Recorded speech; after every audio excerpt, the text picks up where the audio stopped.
me nkoma.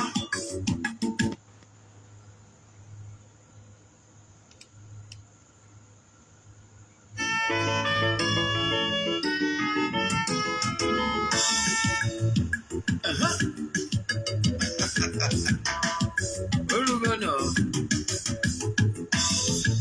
Ade bulukwa mmade no munuma. Onye me nkoma. Ebulie yenu. Si ajide nkochi na aga n'iru. Biko ka anyị gbakọ kịta. Wee kene n'eza. Eza adịghị adị. Eza-ana Ugochi tubelu. Eze-ana Ugochi tubelu. Nwoke ọma na oraifite. Ị ga-adị.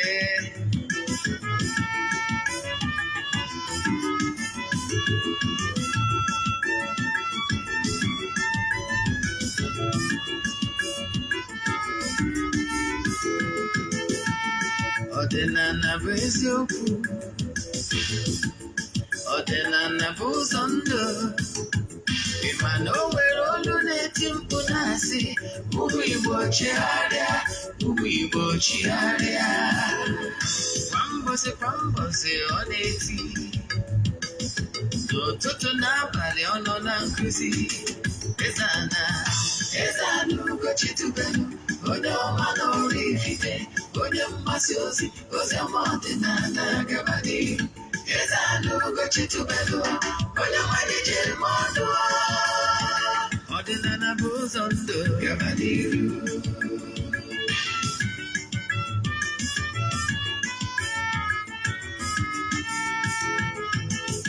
Eze-ana Ugochi tubelu. Onye ọma na oraifite. Onye mgbasa ozi ọma ọdịnala gabadị. Eze-ana Ugochi tubelu. Onye mmalite mmadụ. Ọdịnala bụ ụzọ ndụ gabadị iru. Eze-ana ga-adị. Ugochi tubelu ga-adị. Ugochi tubelu temple ọ ya adị. Maka na eziokwu ọnwa chacha. Ndị ụka eriga anyị front and back yo. Ndị oche enye anyị front and back. Fadi asịkala aka ghọrị ụmụ Igbo si anyị rapụ nke anyị na nke feka mma. Ulu Baịbụl bịa akwụkwọ akụkọ mepekwa chọọchị fa obodo ụka adịkwa. Mana Ugochi tubelu ekweghị ekwe. Eze-ana si n'ọma mme. Ọdịnala ọma nkwụ chacha. Oge ọbụla ọ na-eti. Ọ nọ na nkụzi. Chukwu abịa ma gbaa gị ume. Ọdịnala ya adị. Eze-ana Ugochi tubelu. Onye ọma na oraifite. Onye mgbasa ozi ọma ọdịnala gabadị. Ekelekwana m ụnụ ụmụ Igbo njem ọnụ n'oge anyị bịakwana n'oge awa nke eziokwu. Oge anyị ji awụ eziokwu agba. N'oge anyị ji awụ eziokwu agba. Oge anyị ji atọsa ihe niile ị kwesịrị ịma n'oge awa nke eziokwu. Asị m na chi tata bụ nnukwu ụbọchị. Asị na ọmaka ya emere anyị wafụ. Na-afụtakwa na anyị ihe ọmụma fụpụrụ anyị ihe ọjọọ. Na akakaka ya ama anyị na jijiji anyị ama anyị. Onye echiche ihe ọjọọ ya eme anyị ya mụọ onwe ya. Onye fụrụ anyị lụta nwa ya nwụrụ anwụ, asị m na ọzọ ga-anwụ. Ọ kwụrụ okwu niile echi anyị na ukwu na ekwu ga-eji ya. Onye si anyị ga ihe anyị ji wee dịrị anyị dịgbuo onye a na ndụ. Onye si ha ji wee nọrọ anyị nọgbuo onye a na ndụ. Onye ọbụla chere ihe ọjọọ ya eme anyị ihe ọjọọ kpọọ ya isi kpọọ ya ihu. A sị m oke ama na ụma wee taa akpa dibịa ma ndị nwa dibịa akpachara anya wee buo oke ọnụ. A sị m na ejiri ọnwa dibịa eme mgbọrọgwụ. A sị m nọ n'iru ka anyị ga na-ama maka na oke enwe bụ n'iru ka ọ na-ama. A sị m nọọsụ Ifeọma ka anyị ga na-afụ.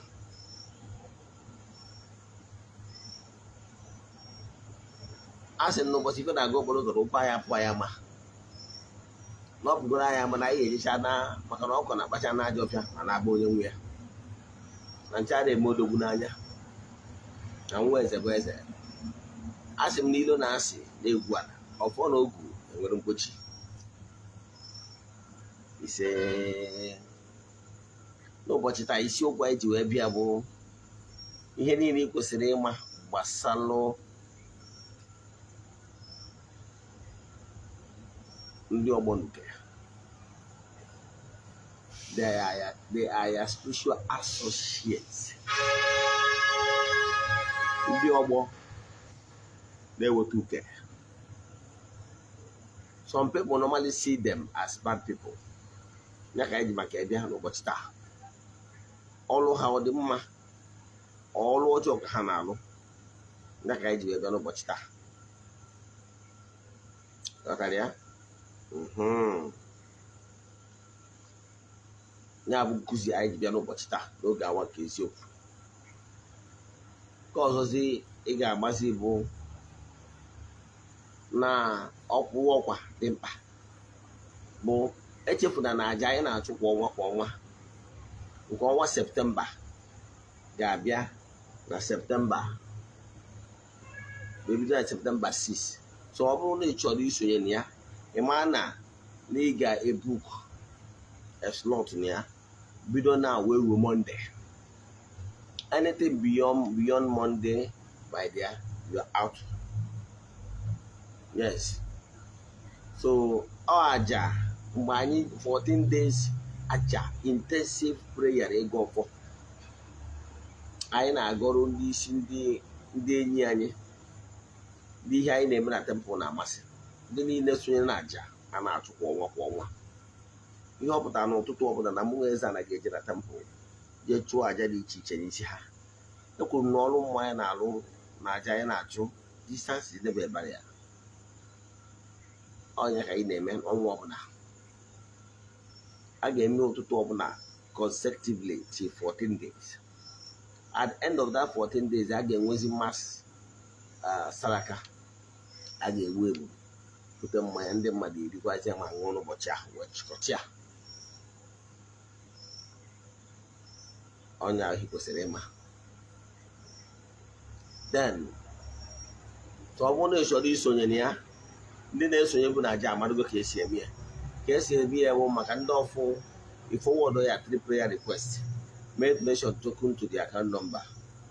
Ọ bụrụ na igbo onye esonye bụ na aja mgbe ihe ị ga-eme wee chaatị na WhatsApp, mmenye gị na WhatsApp nọmba ị ga-adị wee chaatị na WhatsApp bụ 0805 78 37 672 0805 78 37 672. Isendịara m ya. Then esendịzere gị aka nọmba ị ga-akwụnye ya bụ token. Chaatị m menye mmemezika other updates na ihe ndị ọzọ anyị need from you ruo maka before Monday. So nke ahụ aga. Then ekwuru m na ọrụ anyị na-alụ ma afọ anyị na-agba distance abụrụ ebara ya maka na ọrụ mmụọ ka ọ bụ. Then ihe ọzọ dị ka ibie bụ ihe niile ị kwesịrị ịma. Ọrụ mmụọ anyị na-alụ a na-akwụ ụgwọ. Kanselin anyị a na-akwụ ụgwọ. Kanselin anyị ịgba afọ anyị na ọrụ mmụọ a na-akwụ ụgwọ mana kanselin bụ free. However, for counseling, ya chat book appointment with me. Ka ọ ghara ịbụ n'obodo ịbịa ọ bụrụ na enwetara m like this Sunday they ha bụ third ya bụ 4th of September 2022. Manụ ya bụ this Sunday efu ndị mmadụ by 3 maka ihi na by that 3 o'clock I will be attending an event of other title holders na oraifite and co-phone to I. So I will not be around. Maka ụdị ihe ndị dị etu a anyị si mbọsị ọbụla ị ga-abịa, you must chat me, book appointment with you. Ọ bụ na ndị na-abịa to sleep over against Monday, no problem. You can come. But no onye na-abịa agbari afa that day or not that day. It will not be possible because I will be going in the afternoon and I will come back in the evening. Darling. So n'isiokwu anyị ji wee bịa n'ụbọchị tata bụ 1. Gịnị bụ ndị Ogbonuke? N'ọnụ oyibo, maka na mma like I use the simplest method ga-eji wee ghọta ya. Ofu n'ụzọ ihe ndị ụka ọbịa ji wee rie anyị erie bụ na mgbe gboo ndị nna nna anyị ha na pass information from mouth to mouth. Nna nwere ike ịnọkọta kpọọ nwa ya sị m nwa kpọọ nwa m tupu Emeka ọbịa, ọ sị ya nwa m nọrọ ala. O wee sị ya nọrọ ka eke ọrụ gị akụkọ ya si oru. Nwa m adịghị ama ihe dị etu a dị etu a, ihe dị etu a dị etu a, ihe dị etu a dị etu a na etu a ka esi eme ya. Ka mmadụ ofu okenye anyị nọ one of mgbe anyị na-anọ meeting, o wee na-akọrọ anyị akụkọ gbasara anyị bụ ụmụ Urudo Amaechi na ogbo ezumere na oraifite. O wee na-akọwara anyị na anyị bụ etu anyị si wee nwee link with nri. O wee na-akọwara anyị na anyị nwere bụ ụmụ nri na ụmụ nri ka anyị bụ. Wee na-akọwara anyị etu the history si wee dị.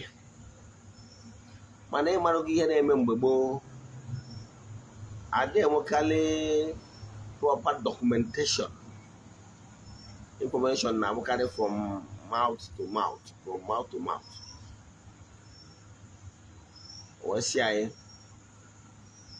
anyị ejikwa n'aka anyị ọnụ anyị wee sị na ihe dị abụ alụ na ikwu ana na ọbụ alụ ọbụla anụ,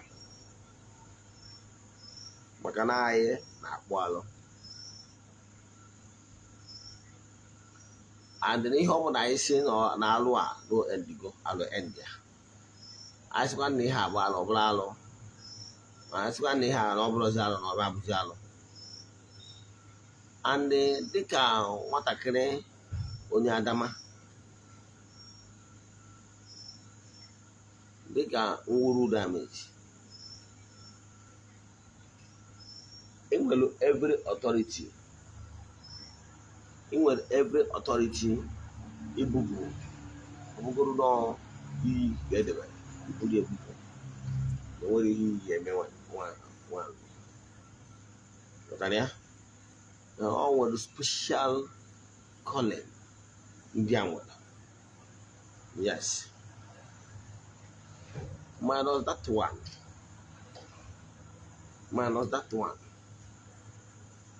Nwere ọtụtụ ihe okenye na-akọrọ anyị. Eziokwu na recent time anyị bidoziri dọkụmentị bazie, unlike etu o si dịrị gboo. Maka na ndị Igbo nwere ka ha si agụ ọnụọgụgụ nke ha dey believe ka anyị na documentation na ụdị anwa. Information a na-pass ya from mouth to mouth. O wee kọwara anyị akụkọ. So ndị Igbo, ihe njikwube bụ na ndị Igbo adịghị adọkụmentị cha ihe ka etu ndị Yoruba si adọkụmentị. Onye abụrụ different ma ọ bụ etu ndị anyarị si adọkụmentị. Sorry, so by that documentation, ha wee rie anyị. By that documentation ha na-emezi, ha werezie documentation ha wee megide wee rie anyị. Maka ihe na ha pasịrị their own documentation, dọkụmentị chaa ya, bụrụ kwuo ya ga kwuo na ụlọ akwụkwọ ebe a na-amụta mmụta. Ka mmalụ atụ, in early 2000 when I was in India. Yes, I was in India from 2003. You can see it's a very long time. Yes, I was there on privilege and pilgrimage and what I call it research. Yes. And I gain a lot of experience from that my stay in India. But what am I saying? Do you know that the same people colonized India and these Chinese people? But they did not jeopardize their culture, moral, and ihe mere ha tik. Ihe ndị a mere anyị bụ na ha ji eme ihe na-akpọ distortion in our school curriculum. CRK has nothing to do with impacting knowledge on our people. For crying out loud, the Indians, the inventors, the Chinese people, they don't study CRK in their schools and they are doing well. Or if it's science subject, what you need is chemistry and physics. Do you need Christian religion knowledge? Keyword study. The answer is no. Then why adding it in our school curriculum? In place of that, they could have add our culture, our ordinana, for our people to know, to embrace our culture and understand our culture more. Even history, even our own history, they throw it away. Do you know why they did that or that? They want us to forget about who we are. Ndị Igbo na-abụ ncheta ihe mere anyị kwesịrị ide anya mmiri. Anyị kwesịrị ide ibe anya mmiri ihe mere anyị. Etika anyị. Etiri anyị, eriri anyị, rie anyị front and back, rie narị change. Ọ bụrụ na m bido kọwawanụ gị mpụ na ụtọ na ndị a mere, obi anyị ekweghị contribute to funding in the name of offering. Wee nye ndị ụka Orthodox niile.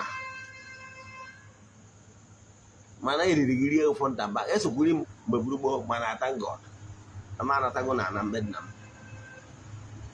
Ihe a malite admonition. Ka anyị banye na nkụzi anyị ji bịa jare.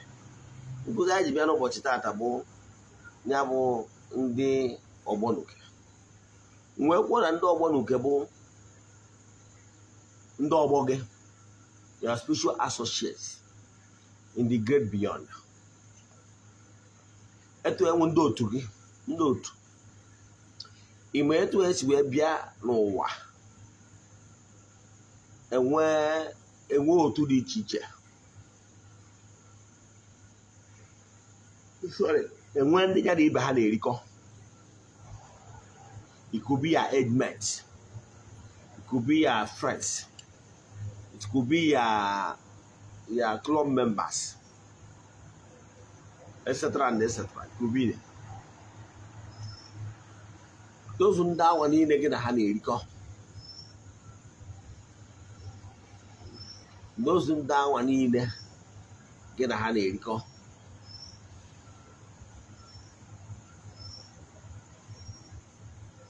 no one. It will accord in the spiritual realm. That is the reason why those your spiritual associates be very important when you be able to align yourself with them. It's for good. Those your spiritual associates, very, very important.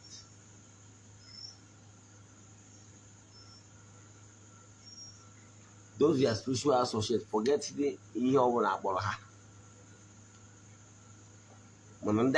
I focus your attention on today, bro. Today, you are met. They won't do about it. And if the spiritual realm, and well, associates, they gonna share the same thing in common. They are associates.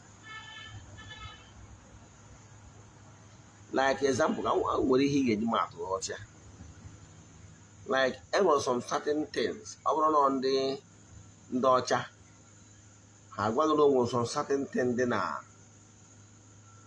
quality power I want to know we had about some why. Then we melancholy and so on and so forth. They divided them, I think, into 4. It was, I guess, people, the elements. Those elements were something similar to water elements. The same thing to air element, Michael.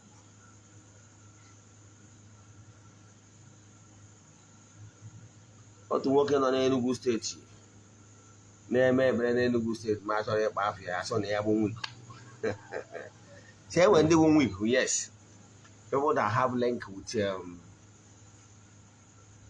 air, the salamanders. Then they will link with the water element. When they will link with land element, I want to get that these elements name will 4 cardinal elements. Other elements, so I don't want to start downgrading to that extent because you might not understand it. So I want to approach you based on your own level. But I get 4 cardinal elements. Yes, those 4 cardinal elements consist of 2 male and 2 female. All your badani with all your body, no, all your bakoke na wunye na. We're going to fire element and the element one feminine attributes. We're going to water element and land element as feminine attributes. We're going to say that it will accord. Opera only one link example. Now more again. No was a Orie.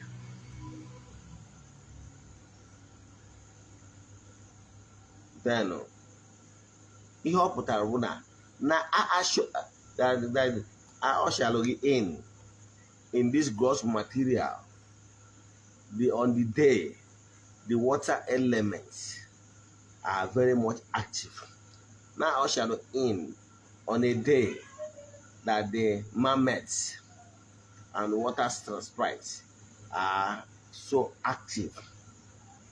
That is what it means. Now, it does not mean no sondam no bosi orie onwamre. You know that, yeah? Ezioku na majority of people have a link with water in one way or the other. Mana enwelu ndị bụ no especially na ndị mmiri kpọrọ ha ọlụ n'ụdị pụrụ iche. If you look it the other way around, everybody has link with water. Believe me, because even 70% of blood that runs inside their body is water. You get? So in the other way, everybody has link with water. But when they were strong ties with the water element. Like me, I was born on a day the feminine elements are so strong. Yes, I was born on Ogbuefi. But that does not mean na men will link with water. Yes. Onye amụrụ n'ụbọchị nkwọ, the possible na onye amụrụ n'ụbọchị nkwọ ga-abụ onye mmiri. Ọ bụrụ iwu na amụ anaghị ụbọchị orie. N'ọsọ ndị ode niile bụ ndị mmiri na ndị amụrụ n'ụbọchị eke ma ọ bụ ndị amụrụ n'ụbọchị ndị ọzọ abụrụ ndị mmiri. Ọ bụrụ eziokwu. Onye amụrụ n'ụbọchị eke can have strong link with water. Onye amụrụ n'ụbọchị orie can have strong link with water. Onye amụrụ n'ụbọchị afọ can have strong link with water. Onye amụrụ n'ụbọchị nkwọ can have strong link with water. Like me, I have strong link with water. Ndị mmiri m ejiri m egwu egwu. Ndị mmiri m ejiri m egwu egwu because My mother will my father will. In fact, my mother will a cold one. Always one. But not there. So now Nabu link, and of course all that one that or all that will interlink. Now, for me, based on my spiritual sagacity and level, I have linked with all the 4 elements. I send them, all of them, we are friends. I send them message. And you, if you develop your spiritual inner power, you can still connect with other elements. You are not limited. Oh, what's a man out here? Well, my part here. But the immediate Jack Warrow back here, he will what I could see back here. Well, my lord, I said that I better family owner. No more, we are friendly, and that person is too nice to you, or it's like only when you describe us, your brother from another mother. The way only are the way they good to you, and that way, because the way she acquired your parents and their relatives, siblings, how good Mr. Ike is to you. Selflessly, I don't know na selflessly has been so nice to you, believe in me. And for the fact that it is so nice to you, selflessly, selflessly, what would you present the case here to your family, telling them how good Mr. Ike is? And because again, Mr. Ike will still show that love to other members of the family. On a deck crazy. And because we need a Basalia, Basalo, that Mr. Ike, to your family members, it's just a matter of time. Other family members will begin to like the person.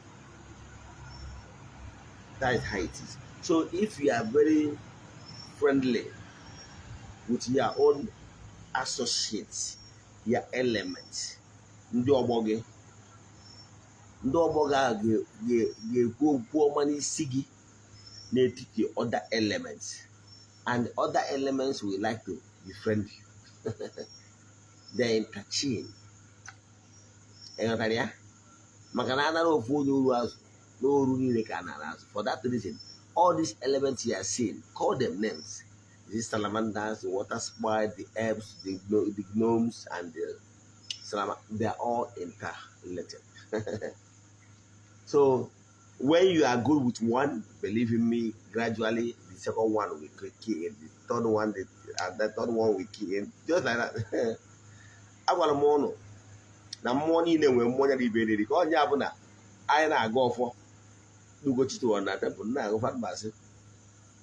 Over my ancestors, all money then they made here and did they made me here money then they son and did they some.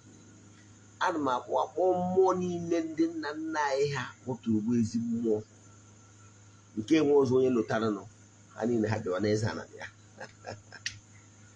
And now what hold up, I never get it. Then touch it.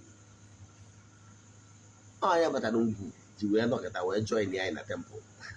Today, I will be go to another temple. We have one. And I'm sure it's just a matter of time. I won't join the choir. And I've already had before. About African they have more. About the memo. And I don't want to be a work akaudiocha. More. I know more for Anya that decided to join the Anya. On one Libyan dozo, one alcohol on a Medibia. Today, more diction are joining Hualoha. So, he had to be here. Yan Ogbo is your spiritual associate. On this so duputagi, on the Korean Archie travel, Budoibo, and Archie America. Umunegi for your friends and well wishers will do the over the airport. We do again aboard. Aboard Henry, aboard number that na social flight number going to New Jersey is boarded. Aboard your ticket, aboard your flight number. But I'm going to get checking on the board. So, in the no sister time, you become airborne. Now, I'm going to first again more you do target. You say, brother, bye bye. And now you could see her that you always keep in touch. I say, brother, my sister, as you are traveling to country of your choice, that you know it will be easier for you that is traveling to connect back to your roots, because it's possible that when you can wear a lot of distractions and the connectivity. No one go where we run by US. Now when you can phone number is over there. But we don't got a Romy. When you can be not connected again. No one go where you reach out to us. Then number you what I'm American no. There's your WhatsApp. There's a can I use the it is here. They correct her. They can sit at you. Sorry. Somebody and a woman. Mama, you promise them that you will keep in touch. I said, well, bye bye. You get Jen Coma, with the best wishes they send to you and you travel. After you travel, what do? You forget about them so soon. Because of maybe God of ignorance, or maybe hustling and bustling. Because we are living in a world that is survival of the fittest. So, Manando Bogawa, they expected something. They knew so well that you are here, you are sent for this mission for a purpose. They knew too well that you are sent here on earth for a special purpose. And they will be in the spiritual world, seeing you deviating from that original plan. And what do you expect them to do? To fold their hands and keep quiet while you just waste yourself? No. They stay as spiritual associates. They still love you. Maka na ndị Igbo na-atụ ilu sị na nwanne onye na-agba aja egwu ọkụ ikwe na-akụ ya. You're supposed to be a symbol. It goes to be osisi eji wee hụrụ anama of your associates. But he let it down. Bịazie n'ụwa, you forget about them. No homage, no thank you, no very much. And they're not happy about it. Ajuogi, I'm not going to fact. Ajuogi and zero safety. Are they good people? You say no. You know why? I have come across a lot of Nigerians. They say to see they prefer meeting police team on the road than to meet road safety team on the road. Because of road safety, are they wicked people? The answer is no. Because what they are trying to do is to save you. That to draw your attention to that small things that matters, which out of your own ignorance, out of your own negligence, you forget about them. On your own, with your own mind, you think that it doesn't matter. But my brother, it matters a lot. But ignore it. So the work of your mate in the Ogbonuke is to draw your attention, telling you, bro, you are missing the lane. Calling you, bro, that your eyes should always be on the ball, so that you'll be able to achieve the targeted set goals, which is the purpose of your earthly existence and why you are here.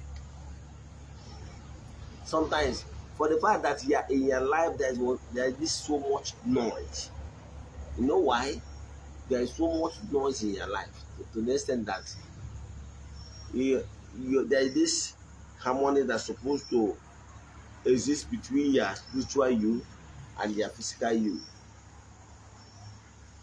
There's supposed to be a connection.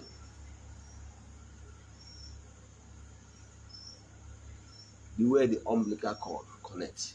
That's how the spirit and the body is supposed to connect each other. Front and back. You don't even care. So therefore, focus out of lane. Do you know that even if you in this I want to go also and a win the prize, you will agree with me that I want to buy first. My name have lane, you just buy a lane on your my dear. That's your friend first day where I can so when you buy the second year with the first. You know why? You will be disqualified. Because they do not play according to the rule. But this year's Ogboge, they understand it perfectly that what is the most important in creation is obedience and playing according to the rule. Then they love you so much. They understand that you are not playing according to set goals. Therefore, becoming a stumbling block to their entire existence. So, for the fact that what element do be too loud, and they don't normally create time for spiritual exercise, a big hand will communicate here.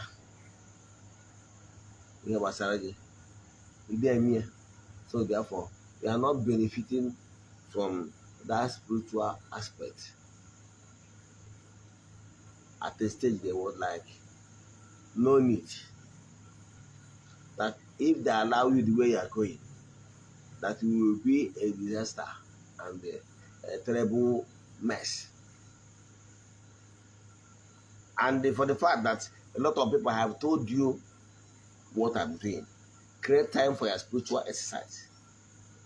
Some people are so lazy to the extent that even if you ask them to do 21 days in golf, they will do first day, second day, third. If they manage finish that 21 days, they will be hey, as if they are doing anybody any favor. But the water has salary, they finish it up. Watch BB Niger, that will not even add anything to the spiritual. They'll watch it. They will create time for all those social media gallivanting. But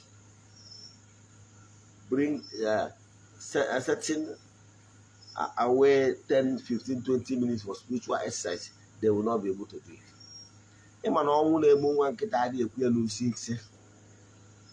Because of how things work, some people have already ignored the necessary thing. They ignore it. They ignore it. So what am I saying? What I'm saying in essence is this. Know what is happening in your life. Know what is happening in your life. Know what is happening in your life. So those are spiritual associates are the people that are seeing man for the man they create sometimes I want create time for a spiritual exercise. You want to be successful, but abroad Nagawa is successful. But do you remain successful? For any mono in a chego, if over Merigi, it was Zendo, for he consider them in order for you to keep fortifying yourself and for you to remain there. Even MTN, even Coca-Cola, Nigerian brewer that are still, but yet they still advertise because they want to keep gathering momentum to remain where they are. The same thing is what is happening in our own time. something is what is happening in our own time. Create time for your spiritual exercise. Create time for your spiritual exercise. Create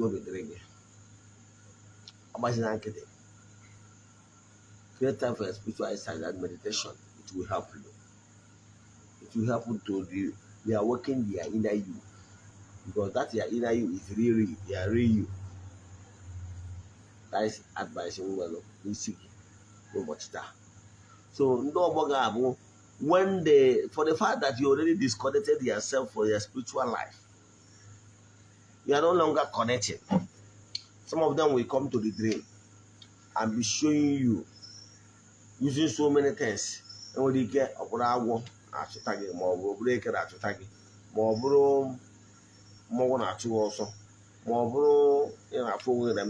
more so many methods. Those more elderly person name all these things we had a maybe care will draw attention. Sinaka more di chicha. But then we can make it to know as that. Or losing a level of even making it if you are gas. If you are progress one. I as well as well key which you are much area. I was any media. He did graduate from which is a long law. And we can log his column. If you do any again, if you are gas. They will tell you lala. But I hear there. So he can go over one. We can embrace them. They are not evil. That's what I want to chip it. Ndị Ogbonuke, Ogbo EZE-ANA, etu arụ ya, adị m eke ha eke. So ndị amoosu ka na-eke. Mana ndị ọgbọ na-eweta uke. Yes, sometimes those uke ha na-eweta adịghị egwu ka iwe kwuru ka nwoke si akwụ. Maka ọ bụrụ na ha eweta those mpịawa azụ, ị na-ana iyi letọ. Ihe awụ ọtụ ụfọdụ ụmụasị, nne na nne fa abara ọrụ mba. Enwere ike letọ. Ọ bụrụ ka anyị si tụọ onwe ya n'Afrịka. Onwe ihe ọbụla imerụ ọfụma ha nye punishment without them pure azụ. They love you. That's why they are bringing those things for you to iju ese. Example, ọ bụrụ na ị da-ajụ ese nwere ebe ị na-eje. One elderly man from obodo mma ya akpa afịa. This man bịa bido nwewe ihe mgbu. Asị okenye obodo mana ọ jụrụ na ya ma ejenye mmụọ nri maka ihe ọnụ nwaghị o mere ya mmụọ na-agbara ya ma na-enyegasị ya saịn dị iche mana ọ ghọtara ọ bụrụ ọkwa n'ije maka na ọka na-eso ụta n'elu anụ nwa na-ebulata ya moto n'ala ụlọ ọfụ mgbe ọ gbasara ya ti na nwa ya agwa ya wee kpọọ ya sị ada dị na ọnọdụ dị bad na nwa ọzọ ihe a na-eme n'obodo oyibo ya nọ since some months now onwe ihe ọ ya eme ya mere na ya ghọtara ihe na-eme gbaa ka dị ma ji wee megide wee bido ya wee bido ya ọbịa ụbọchị ma ọzie afa ma ọ rụzie n'ọhịa gbasara mmụọ ọ jụrụ na ọma enye nri n'ime ihe niile ọ jụrụ na ọ ya eme usoro maka onye gwa ihe ọ ya eme o nwere ihe dị na ya ọ bụrụ na ọ jụ na ọ ya eme ihe ọ ya kwesịrị ime na ọ na-afụ mana ọ bụrụ na okwuta mee ihe ọ si eme udo obi adị wee gbaa afọ wee gwa ihe ọ ya eme na ọ ga-echi ya bak weta ọ ga-esi je mmụọ ikwu nne na mmụọ ebe nne ya ihe niile kwesịrị ime for A to Z ọnụ ọ na-agbagba ọsọ maka ihe mmadụ ya ekwu so mgbe ụfọdụ nwere ike nwee reasons iji wee jụ na ịma emedo ihe kwesịrị ime ka ndị ọgbọ gị kwụsị iwetara uke mmụọ ma uke mmadụ mgbe ị gbaziri ọsọ ahụ ebutezi ebe gị rulala mpịawa azụ so ihe m na-agwa gị bụ mụnwa na onwe etu esi eme ndị Ogbonuke anwa lụchalụ mmadụ ọrụ ụlọ Ogbonuke akpọọ m ndị ọgbọ ya niile anwa all the spiritual associates ya na onye dị etu a na-ekwesịkwara ka a gọzie na ochukwago na ochukwago chi chukwa ndị ichie chukwa ana chukwa ngochi chukwa mbana na ọsị gọzizie ya so ihe m na-emezi mgbe abụ emezi etu abụ akpọọ m ha niile wee chụpụrụ ha aja ihe m na-akwado ha bụ aja maka na ndị a spiritual association kwesịrị ka onwe ife ha na-erite n'aka gị in their honor ebe a chụpụrụ ha aja wee gwazie ha na nekwa ha na-agba mbọ fụ na ka gị na ha kwụrụ ka ha kwụdoro n'ọkwa n'ife kwụrụ ife akwụdobe ya ime etu ahụ ha gịnị ka ha ga-eme ha gọzibe gị so aja ka m na-eji akwapụrụ ha aja ka m na-eji achụpụrụ ha igwe ama aka with mmụọ because don't start a fight you cannot finish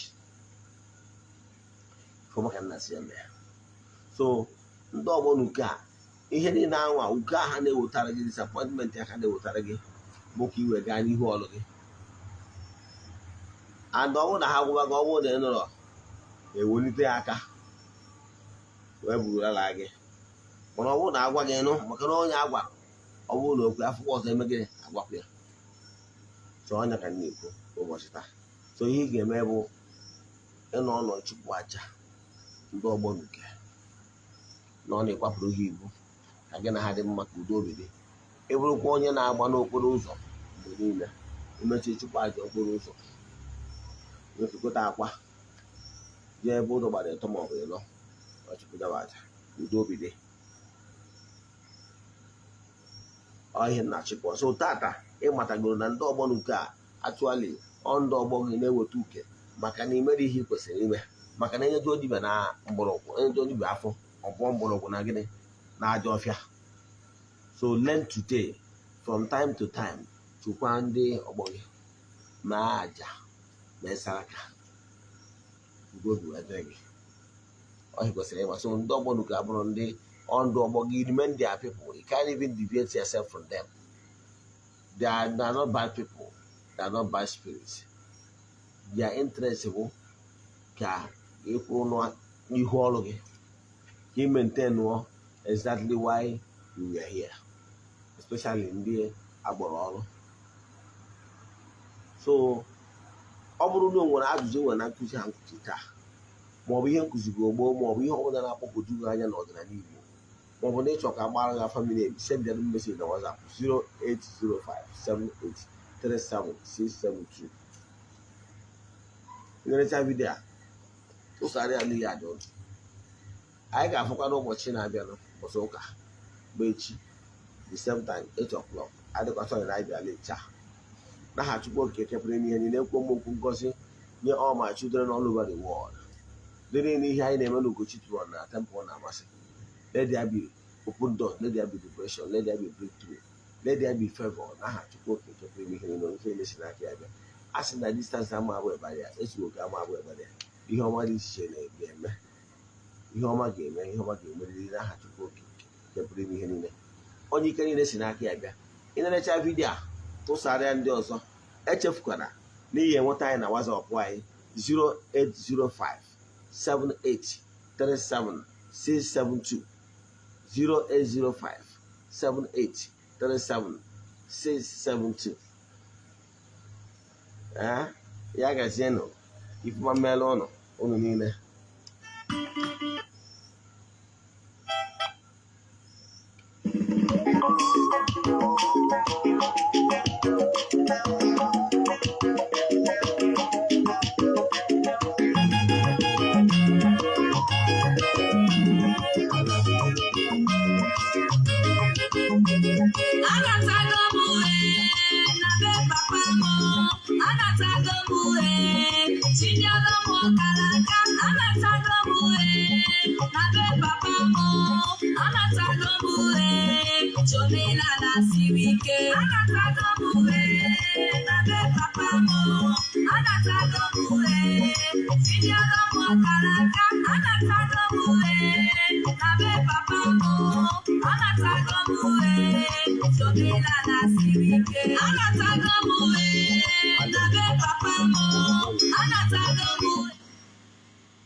ka ọ dịkwa n'echi ya gazienụ ọfọ